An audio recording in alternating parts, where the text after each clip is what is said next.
Now, I've been working on a couple of projects in the last couple of weeks, and one of the challenges that I gave myself was to not bring a softbox, mostly because I forgot them. Now, this all started off with creating a cove light, bouncing a light off of a couple of t-shirts for an interview, but now I'm starting to get into the kick of actually using fabrics in order to be my key lights, and honestly just using anything but a softbox.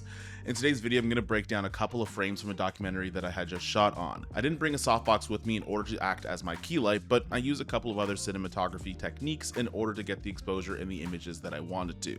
That was just a long-winded way of saying, we'll get there.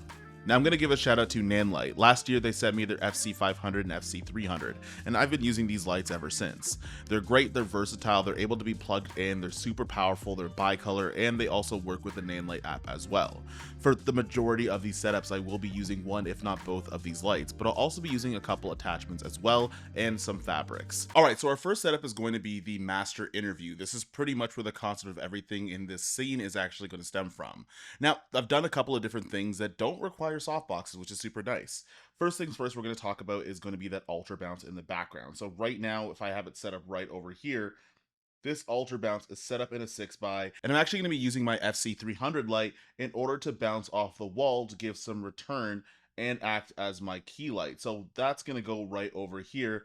Now, the reason why I wanted to do this is because I wanted to create a little bit more wrap around the room. We are close to a window, we're shooting into the corner, but I still want to have a key light that didn't require softbox, as that would take too much space. Now, that FC300 bouncing off that ultra bounce is giving a bunch of return right on the face over here. But because we are using a fabric, there's a bit more wrap because it's not a direct source like a softbox would be. You're also going to be able to get a lot of lift in the shadows down here. If I put that on a softbox on a grid, it'd be a little bit more directional. It would block a little bit more of the spill. And when I'm shooting into a fabric like an ultra bounce, I feel like it looks a little bit more natural instead of point and sourcey. Now we also have our FC500 that's out in the backyard creating our fake sun. Now this is kind of nice. It actually doesn't light up our subject. It's put just behind our subject, but that's where you're going to get a lot of these little pools of light. You get it coming back off of the curtains over here. You have it a little bit behind our subject's head, and as well as it's actually shining through the plants in the background, creating a little bit of a light and a shadow right at the back. That's going to create a little bit of dimension. Now, one of the things that I did was I did go to 4500 for that light that's outside. The reason why I went a little bit warmer was because I didn't have control of the sun. We were shooting in the afternoon. We wanted to make sure that if the sun dipped under a house or just got covered up, we would still have a constant exposure that would still look good and give us some light to the background. Now, I didn't just use a reflector dish, I also use a Fresnel as well. You could adjust the type of beam direction a little bit by either making it really floody or you could get it a little more concentrated. I decided to go more flood because that's kind of how a sun would react.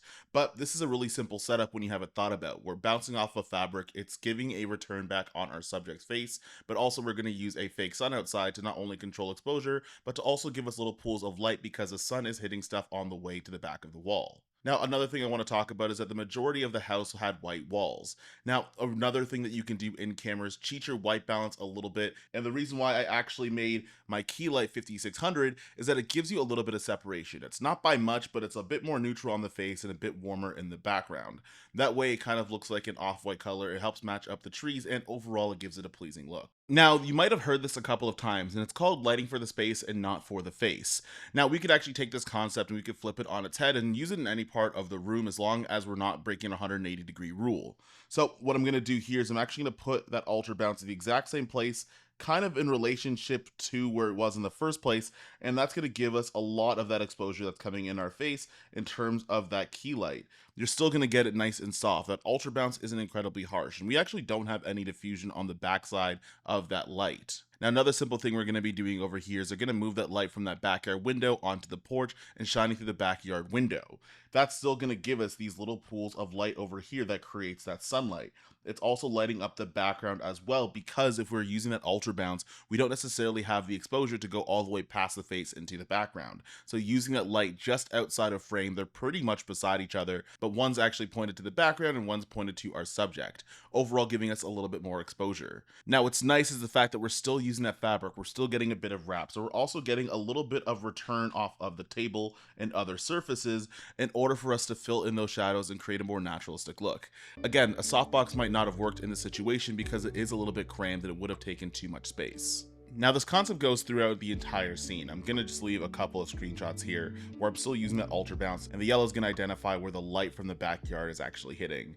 This works really well. If you light for your space instead of directly on somebody's face with a softbox, you're gonna be able to be a little bit more versatile in terms of your setups, making sure that you get multiple looks on the day without moving lights around too much. Now we're gonna go to an Old Faithful setup, but one of the things you might notice here is that there actually isn't a key light even for some of these wider shots. Now what's cool about the gym location that we did have was that there was big windows in front of this dark room.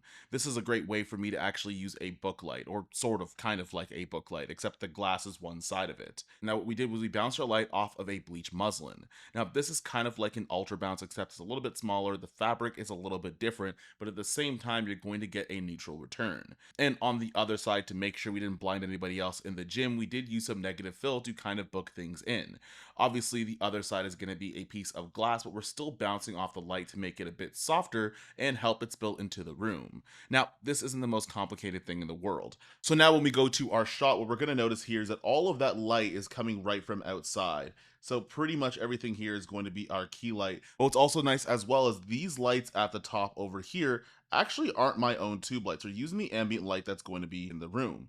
Now, what's nice about these is that a lot of gyms are going to have these sort of tube lights. If you make sure you white balance correctly and you have a bicolor light like the FC300, you're able to make sure that the lighting over here doesn't necessarily look awkward for the lighting up there.